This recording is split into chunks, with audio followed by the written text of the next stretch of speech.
Hello friends, ഇന്ന് നമ്മൾ സംസാരിക്കാൻ ആഗ്രഹിക്കുന്ന ഒരു വിഷയം എന്താണെന്ന് വെച്ച് കഴിഞ്ഞാൽ മനുഷ്യ ജീവന്റെ വില. അത് വളരെയധികം വലിയ കാര്യമാണ്. മനുഷ്യജീവന് വളരെയധികം വിലയുണ്ട്. സാധാരണ മറ്റ് ജീവജാലങ്ങളെക്കാളുപരി മനുഷ്യനെ ദൈവം എല്ലാ സൃഷ്ടിയുടെയും കിരീടമായിട്ട്, മകുടമായിട്ടാണ് സൃഷ്ടിച്ചിരിക്കുന്നത്. എല്ലാ ജീവജാലങ്ങളുടെയും ഒരു മകുടം, ഒരു സൃഷ്ടിയാണ്, ഒരു കിരീടം ചൂടുന്ന ഒരു സൃഷ്ടിയാണ് മനുഷ്യ സൃഷ്ടി. ആ മനുഷ്യന്റെ ജീവന് എന്ത് വിലയാണ് നമ്മൾ മറ്റു മനുഷ്യർ കൊടുക്കുന്നത് എന്നുള്ളത് വളരെയധികം വേദനാജനകമായിട്ട് ചിന്തിക്കേണ്ട ഒരു കാര്യം കൂടിയാണ്. നമ്മൾ ഈ ദിവസങ്ങളിൽ കേട്ടുകൊണ്ടിരിക്കുന്ന ഒരു വലിയ വിഷമിപ്പിക്കുന്ന ഒരു വാർത്തയാണ്. ഒരു കടുവ നരഭോജിയായി മാറിയിരിക്കുന്നു. വീട്ടിൽ നിന്ന് പുറത്തിറങ്ങാൻ പറ്റാത്തൊരവസ്ഥ. കൊറോണയൊക്കെ വന്നപ്പോൾ നമ്മൾ അനുഭവിച്ചൊരവസ്ഥയാണ്, വളരെയധികം ബുദ്ധിമുട്ടുള്ളൊരവസ്ഥ. ആ സമയത്ത് നമുക്ക് കിടന്നുറങ്ങാൻ പറ്റുന്നില്ല രാത്രി. കാരണം കിടന്നുറങ്ങുന്ന നമ്മുടെ ഭവനങ്ങളിൽ നിന്ന് താൽക്കാലികമായിട്ടുള്ളൊരു ഓലയും കമ്പും പ്ലാസ്റ്റിക് ഷീറ്റും എല്ലാം പൊതിഞ്ഞ് വെച്ച് ഒരു വീട്ടിലാണ് കിടന്നുറങ്ങുന്നത്. വയനാട്ടിലുള്ള ആളുകൾ, ആദിവാസി വിഭാഗത്തിൽപ്പെടുന്ന ആളുകൾക്ക് അത്രയ്ക്ക് സൗകര്യമുള്ള അവിടെ.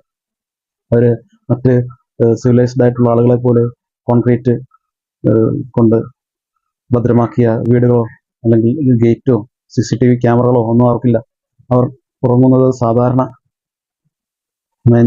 ഓല മേഞ്ഞതോ അല്ലെങ്കിൽ അവിടെ കിട്ടുന്ന അതിന് അനുയോജ്യമായിട്ടുള്ള സസ്യങ്ങളുടെ കമ്പുകളോ വള്ളികളോ ഇതൊക്കെ വെച്ച് കൂട്ടിക്കെട്ടി തൽക്കാലത്തേക്ക് ഉറങ്ങാൻ പറ്റുന്ന ഒരു ഇടം.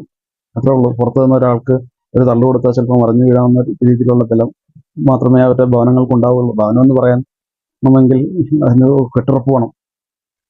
പെട്ടെന്ന് ഒരാൾക്ക് പുറത്തുനിന്ന് ചവിട്ടി തുറന്നാൽ അത് എളുപ്പം തുറക്കാൻ പറ്റുന്നൊരു വീടുകളൊക്കെ ആയിരിക്കും കൂടുതൽ ആളുകളും അന്തി ഉറങ്ങുന്ന ഒരു വീട്. അപ്പോൾ അവർക്ക് അതിൻ്റെതായിട്ടുള്ള സുരക്ഷയില്ല. തങ്ങളുടെ വീട് എന്ന് പറഞ്ഞാൽ തങ്ങളുടെ ആ ചുറ്റുവട്ടമുള്ള ആ കാട് തന്നെയാണ് തങ്ങളുടെ വീട്. പക്ഷെ ആ കാട്ടിൽ തങ്ങൾക്കൊരു സുരക്ഷ ഒരു കാലത്തുണ്ടായിരുന്നു. ഇന്ന് ആ സുരക്ഷയില്ല. ഇന്ന് കാട്ടിൽ നിന്ന് മൃഗങ്ങൾ മനുഷ്യരെവിടെയാണ് താമസിക്കുന്നത് അങ്ങോട്ടേക്ക് ഇറങ്ങി വരേണ്ട ഒരവസ്ഥയാണ്. കാരണം മൃഗങ്ങളുടെ അടുത്തേക്ക് മനുഷ്യർ പോയി അവിടെ അവർക്ക് ഡിസ്റ്റർബ് ചെയ്യുന്നു. അപ്പോൾ അവർക്ക് അവരുടെ തന്നെ താവളത്തിൽ അവരുടെ തന്നെ ഒരു ജീവിക്കുന്നിടത്ത് സൗകര്യമില്ലാതാവുമ്പോൾ അവർ പുറത്തേക്ക് ഇറങ്ങുന്നു. അവർ പുറത്തേക്ക് ഇറങ്ങി എന്താണ് മനുഷ്യവാസം എവിടെയൊക്കെ ഉണ്ടോ അവിടേക്ക് കയറുന്നു. അവിടെയുള്ള കാര്യങ്ങൾ അവർക്ക് ഭക്ഷണത്തിനായി അവർ ആശ്രയിക്കുന്നു. കാടുകളും ഡൊമസ്റ്റിക്കലായിട്ടുള്ള വീട്ടുകൾ വളർത്തുന്ന ഒരുപാട് കൊച്ചു കൊച്ചു മൃഗങ്ങൾ, ആടുകൾ, കോഴികൾ, താറാവ് അല്ലെങ്കിൽ മറ്റ് പശുക്കൾ, ഇതിനെയൊക്കെ കന്നുകാലികളൊക്കെ ഈ കാട്ടിൽ ജീവിക്കുന്ന വന്യജീവിയായ കടുവയും പുലിയും ഒക്കെ വന്നിറങ്ങി തിന്നുകൂടുകയാണ്. ഇപ്പോൾ മനുഷ്യന്റെ ജീവ നിലനിർത്താനുള്ള ഒരു മാർഗവും കൂടിയാണ്, വരുമാന മാർഗവും കൂടിയാണ് ഈ ഡൊമസ്റ്റിക് ആനിമൽ ആയിട്ടുള്ള വീട്ടിൽ വളർത്തുന്ന മൃഗങ്ങൾ. അപ്പോൾ കടുവ ഇങ്ങനെ ഇറങ്ങി വന്ന് ഇങ്ങനെ പട്ടീനെയും പൂച്ചേനെയും അല്ലെങ്കിൽ ആടിനെയൊക്കെ മാത്രമാണ് തിന്നിരുന്ന ഒരു കാലം മാറി ഇപ്പോൾ മനുഷ്യരെ തിന്നു തുടങ്ങിയിരിക്കുന്നു. ഒരു സ്ത്രീയെ, രാധ എന്ന് പറഞ്ഞൊരു സ്ത്രീയെ കടിച്ച് തിന്നിരിക്കുന്നു. ഭാഗ്യവശാൽ നരഭോജിയായ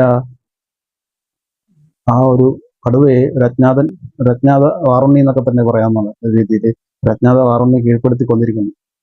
ആരാണെന്നൊന്നും അറിയില്ല, എന്നാലും കൊല്ലേണ്ടതായിട്ടുള്ള ഒരു മൃഗം തന്നെ ആയിരുന്നു അത്. കാരണം മനുഷ്യനാണ് സൃഷ്ടിയുടെ മകുടം. മനുഷ്യന്റെ നിലനിൽപ്പാണ് അവിടെ പ്രധാനം. മനുഷ്യനെ കഴിഞ്ഞിട്ട് വേറെ മൃഗങ്ങളുള്ളൂ. അപ്പോൾ മനുഷ്യനെ ആക്രമിക്കാൻ തുടങ്ങിക്കഴിഞ്ഞാൽ അതിനെങ്ങനെ ഏത് വിധത്തിലും കൊല്ലാതെ വേറെ നിവൃത്തിയില്ലാത്തൊരവസ്ഥയിലേക്ക് നമ്മുടെ ചുറ്റുപാട് മറ്റു മനുഷ്യർ വന്നിരിക്കുകയാണ്. കാരണം നമ്മുടെ സമൂഹത്തിലെ ഒരു മനുഷ്യനെയാണ് തിന്നിരിക്കുന്നത്, കൊന്നു തിന്നേക്കണാണ്.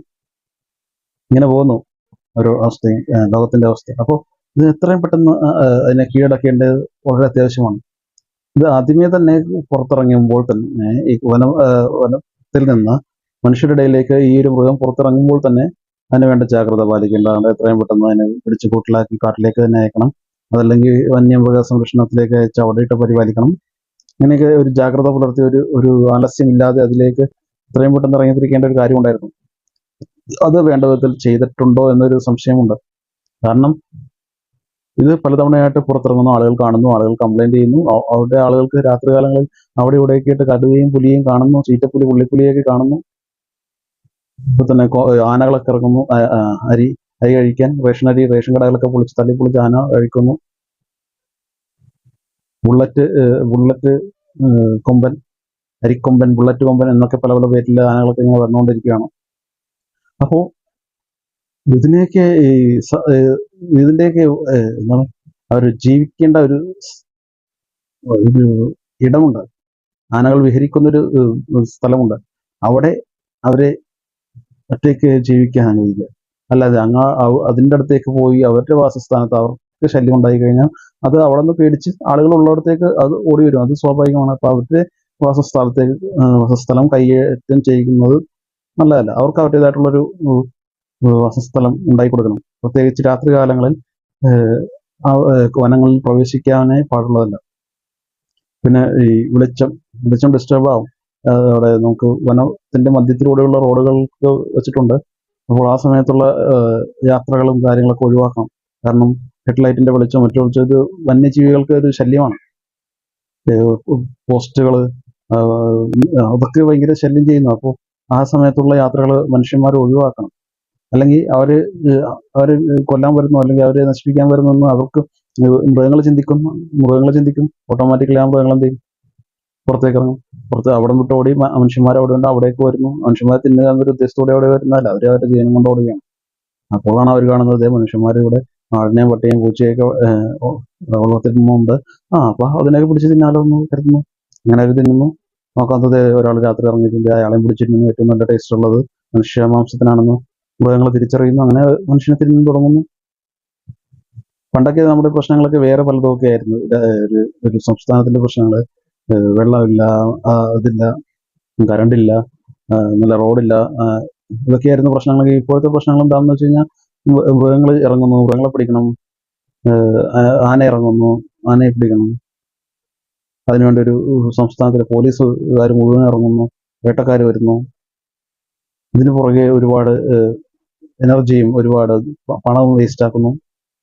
അപ്പോൾ ഇത് അവിടെ പോയി ആ മൃഗങ്ങളെ ശല്യം ചെയ്തത് കൊണ്ട് മാത്രം സംഭവിക്കുന്ന ഒരു കാര്യമാണ്. മൃഗങ്ങളുടെ ഒരു വിഹരിക്കുന്ന കേന്ദ്രം അവർക്ക് ആയിട്ട് മാറ്റി വെക്കണം, അവർക്കുമായിട്ട് സംരക്ഷണം അവർക്ക് കൊടുക്കണം. അല്ലെങ്കിൽ അവിടെയുള്ള മൃഗങ്ങളെല്ലാം ഓട്ടോമാറ്റിക്കായിട്ട് ഇവിടെ ഇറങ്ങി സാധാരണ മനുഷ്യൻ എവിടെയാണ് താമസിക്കുന്നത് അവിടേക്ക് ഇറങ്ങി വരുന്നു.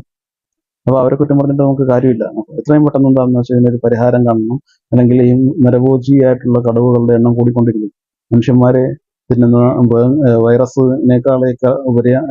അതിനേക്കാളും വലിയൊരു ഡേഞ്ചർ ആണ് മൃഗങ്ങൾ മനുഷ്യന്മാരെ തിന്നുന്ന ഒരവസ്ഥ. പണ്ട് കാലത്ത് ഡൈനോസർ പോലത്തെ വലിയ വലിയ മൃഗങ്ങളൊക്കെ ഉണ്ടായിരുന്ന കാലത്ത് മനുഷ്യൻ പേടിച്ചാണ് ജീവിച്ചിരുന്നത്. ഇന്ന് ഇത്രയും സൊഫിസ്റ്റിക്കേറ്റഡ് ആയിട്ടുള്ള, ഇത്രയും ആഡംബരത്തിൽ ജീവിക്കുന്ന, അല്ലെങ്കിൽ ഒരു പ്രചാരം ലഭിച്ച മനുഷ്യന്മാരാണ് എല്ലാവരും. പരിഷ്കാരം ലഭിച്ച മനുഷ്യന്മാരുണ്ട്. എന്നിട്ട് പോലും മനുഷ്യന്മാർക്ക് ജീവിക്കാൻ പറ്റാത്തൊരവസ്ഥ മൃഗങ്ങളുടെ ഭാഗത്തുനിന്ന് ഉണ്ടായി കഴിഞ്ഞാൽ എന്തൊരു വലിയൊരു കഷ്ടമായിരിക്കും അത്. അപ്പോൾ എത്രയും പെട്ടെന്ന് ഇങ്ങനെയുള്ള വന്യമൃഗങ്ങളെ കുറിച്ച്, പ്രത്യേകിച്ച് വയനാട് പോലെയുള്ള സ്ഥലങ്ങളിൽ ആളുകൾ ഉറങ്ങാൻ പറ്റുന്നില്ല, രാത്രി കാലങ്ങളിൽ കിടന്ന് ഉറങ്ങുന്നില്ല.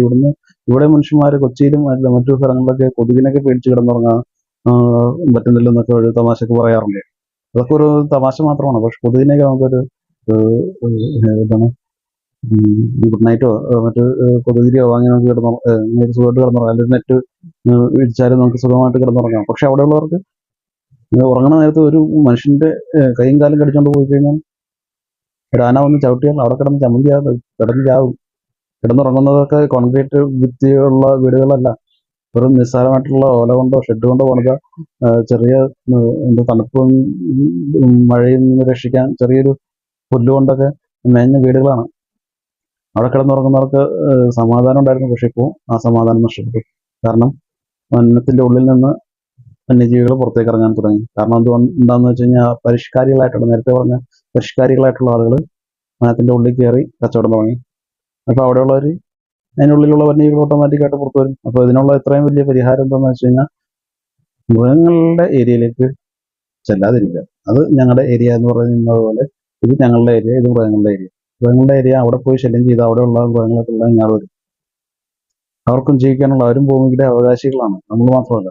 ഈ ബഷീർ എഴുത്തുകാരനായ ശ്രീ ബഷീർ, മുഹമ്മദ് ബഷീർ പറയുന്ന പോലെ ഭൂമിയുടെ അവകാശികളാണ് അവർ. അപ്പൊ അവരെയാണ് നമ്മൾ ശല്യം ചെയ്യുന്നത്. അപ്പോൾ അവരെ ശല്യം ചെയ്താൽ അവർ നമ്മളെ ശല്യം ചെയ്യുന്നത് അത് നീതിയാണ്. അവരുടെ നീതി, മൃഗങ്ങളുടെ നീതിയാണത്. അപ്പോൾ മൃഗങ്ങൾക്ക് ഇര തേടാനും വിഹരിക്കാനുള്ള സ്ഥലങ്ങളിലേക്ക് രാത്രി ഈ ടോർച്ചും പിടിച്ച് പടക്കം പൊട്ടിച്ച് ചെന്ന് കഴിഞ്ഞാൽ അവർ അവിടെ നിന്ന് പുറത്തിറങ്ങും. അപ്പോൾ അവരുടെ വിഹരിക്കുന്ന ഏരിയയിൽ പോയി ശല്യം ചെയ്യാതിരിക്കുക ആണ് അതിന് ഏറ്റവും വലിയ ഒരു പരിഹാരം. അപ്പോൾ വെറുതെ ഇങ്ങനെ വാർത്തയായി മാറരുത് ഇങ്ങനെയുള്ള കാര്യങ്ങളൊന്നും. പ്രത്യേക ഒരു അഭ്യർത്ഥനയും കൂടിയുണ്ട്. ഇതൊക്കെയാണ് എല്ലാ ദിവസവും ടി വി പറഞ്ഞ കടുവ കടിച്ചു, ആള് മരിച്ചു എന്നൊക്കെ പറയുന്നത് എന്താണ്? ഇങ്ങനെയൊക്കെയാണ് വാർത്തകൾ. ഇതൊന്നും ഒരു വാർത്തയാകാൻ പാടില്ല. കാരണം നമുക്ക് വേറെയും ഒരുപാട് കാര്യങ്ങൾ സോൾവ് ചെയ്യാനുള്ളതാണ് ലോകത്ത്. ഒരുപാട് നല്ല റോഡുകൾ വരണം, നല്ല വികസനം വരണം. അതൊക്കെ ചെയ്യുമ്പോൾ ഈ വികസനത്തിന്റെ ഭാഗമാണ് ഒരു പ്രൊട്ടക്ഷൻ. വന്യജീവി പ്രൊട്ടക്ഷൻ എന്ന വികസനത്തിന്റെ ഭാഗമാണ്. അവരെ സംരക്ഷിക്കണം.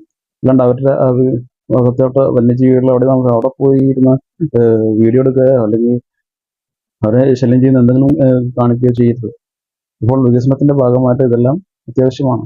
അപ്പോൾ നമുക്ക് മറ്റ് രാജ്യങ്ങളെ പോലെ, മറ്റ് സംസ്ഥാനങ്ങളെ പോലെ, മറ്റ് പ്രദേശങ്ങളെ പോലെയൊക്കെ വികസിക്കണമെങ്കിൽ ഈ വക കാര്യങ്ങളിൽ നിന്ന് നമ്മുടെ ശ്രദ്ധ തിരിയേണ്ടതുണ്ട്. നമ്മൾ ഇവിടെ ആനയുടെ പുറകെയും കടുവയുടെ പുറകെയും പോത്തിന്റെ പുറകെയൊക്കെ പോയി കഴിഞ്ഞ് എന്ത് വികസനമാണ് ഇവിടെ നടക്കാൻ പോകുന്നത്? അപ്പോൾ ഇത് എത്രയും പെട്ടെന്ന് സോൾവ് ചെയ്ത് ഉള്ള എല്ലാ പരിഹാരങ്ങളും പോലീസ് കണ്ടെത്തട്ടെ എന്ന് പറയുന്നു, എന്ന് അഭ്യർത്ഥിക്കുന്നു. Thank you.